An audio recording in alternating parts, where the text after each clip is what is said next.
Eto na! Nagpaparamdam na naman Ang ating Mahiwagang Burnay!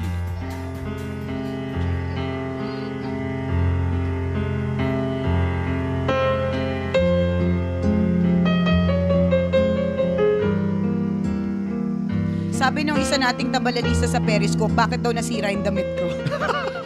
Nagkulang po kasi ng tela talaga kagabi yun. Oo. Umurong po kasi. Kortina po talaga yan. Correct. At tapos hindi kinayo yung sa may balikat. Kaya ganon. Hayaan nyo na.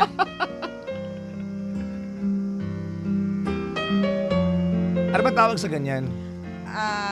Ito? Oo, sa ganyan damit. Butas na Kulang damit. Kulang sa telang damit, ganon. Butas na damit. Ito yung tawag sa mga damit na gusto mo magpakita ng skin pero not so much. Hindi kaya po talaga butas. Ang haba ng title ng damit. Ito yung damit Not so na much.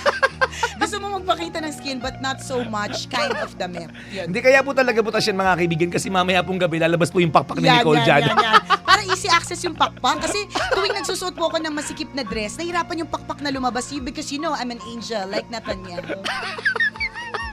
Tigil na natin to. Sabihin ko sana manananggal ka sa gabi. Manananggal? Pakpak? Angel naman, manananggal mo talaga ako ng associate, hindi mo lang sa anghel. Langya ka Depende talaga. kasi sa season. But sa bagay, no? October ngayon. Kakalurkey. Okay. Maiksi lang ang kwento ng Burnay. The end. Ganda, no? Ganda eh. Nanginginig ang buong katawan ko habang nagtatago ako sa loob ng banyo. Maya-maya ay may gumalabog or lumagabog. Pareho. Lumagabong at kumalabog. Nakalagay dito gumalabog eh. G. Tama, gumalabog. Tama. Mm. Di magsama kayo ng Burnay. Magaling sa Tagalog. Di sige. Nanginginig ang buong katawan ko habang nagtatago ako sa loob ng banyo.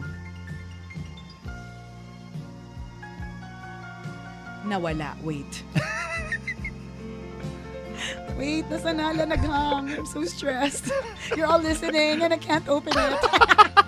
Na-delete mo daw.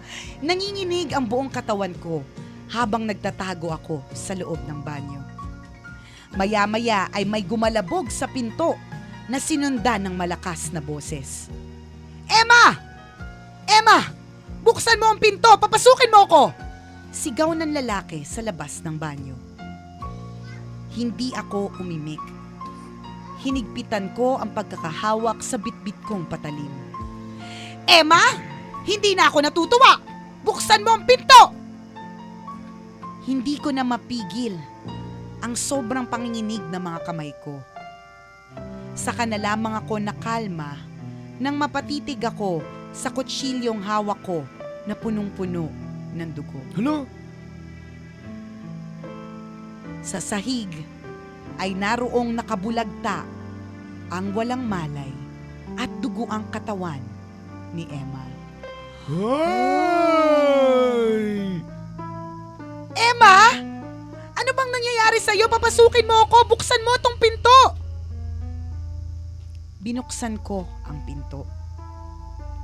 Nagulantang ang lalaki nang magpakita ako sa kanyang harapan. Sino ka? Anong ginawa mo kay Emma? Tanong ng lalaki sa akin. Dahan-dahan kong hinubad ang suot kong bonnet para ibunyag ang aking pagkatao. Ako ito, Eric. Si Elsa. Ako lang naman ang asawa mo na matagal mo nang niloloko. Ngayon, hindi mo na kailangang magtago ng baho mo. Huwag kang mag-alala dahil sisiguraduhin ko na magiging masaya ka na. Magsasama na kayo ngayon ng kirida mo hanggang sa libingan niyo. Bago pa man makatakbo si Eric, ay inabot na siya ng matalas na patalim ng naghihiganting si Elsa. Yan! Kabit pa more! Kabit pa more! Querida pa more! Sabit pa more! Ayan tuloy! Baka saksakin pa kayo more ni Elsa pa more. Yun ang sinasabi natin, di ba? Yan, di ba? Ikapapahamak mo lang yan, kabisyo. Correct, ikapapangamak mo, promise. Hindi po sa katotohanan, hindi po lahat ng mga kerida ay maswerte katulad ng mga nandun sa Etiquette for Mistresses na pelikula na high-end. Na pwede nga, na ang tingin nila sa bag na Longchamp ay Jologs. At ang tingin nila sa bank na Louis Vuitton ay Jologs din. Kailangan Hermes. Hindi po lahat ganon. Sa katotohanan po, ang mga kerida, nakaw! Posible po talagang magantihan kayo ng bonggang-bongga. Tandaan natin mga kaibigan, ito, maaaring may dahilan kayo, no? Pero may karma po ito. Meron. May kaakibat na balik sa atin ang mga bagay na ginagawa natin. Isipin mo, di ba? Merong maayos na pamilya yan eh. Di ba? Maayos ang pamilya niyan, matiwasay silang namumuhay, harmonious ang kanilang relationship, tas bigla kang i-entra. Tama. Di ba? Para ano? Di ba? Para saan? Para saan? Bakit? Diba? Although we know that you love him, Mm. but tandaan, lagi mong tatandaan, pangalawa ka lang sa taong lagi mong inuuna. You Tama. are only second best. Malungkot, di Isipin ba? mo yun, pinaprioritize mo siya, tapos ikaw second priority ka lang. Buti sana kung ganyan yung mangyayari. Paano kung humantong sa kagaya ng kwento natin Tama, ngayong araw na ito? may saksakang ganap. Diba? May mga pagpatayang nagaganap po. Nakaw, patay Nakakapahamak. Kaya kung magmahal ng walang sabit. Correct, kasi mas maayos yun eh, mas maganda at walang Correct. halong eklavo, di ba? Huwag piliing maging kabit. Correct. Mm. Lalo na kung dalaga ka. Tama. Sayang ka eh. Diba? Kung sinasabi mo, masaya naman kasi ako kapag kasama ko siya eh. Totoo? Bakit lagi kayo nagtatago? Tama, di ba? Totoo. Yan ba ang bakit- masaya? Bakit lagi kayo nininervyos? Yan ba ang tunay na masaya? Bakit lagi kayo nakikita kung kailan lang siya available? Kung sinasabi mong masaya ka ngayong kabit ka, paano pa kaya ang kaligayahan o kasayahang mararamdaman mo kung wala kang kaagaw? Oo, if you're the only one. Tama. Diba? Mas masarap magmahal ng walang sabit. Thank you, may wagang burnay sa pananakot sa mga kabit pa more. Patay tayo dyan. Nakakaloka. Ay, nako, important pages.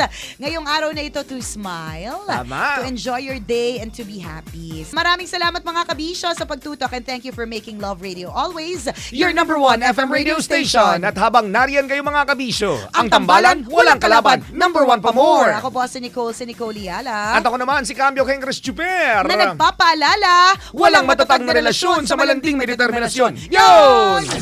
Yo!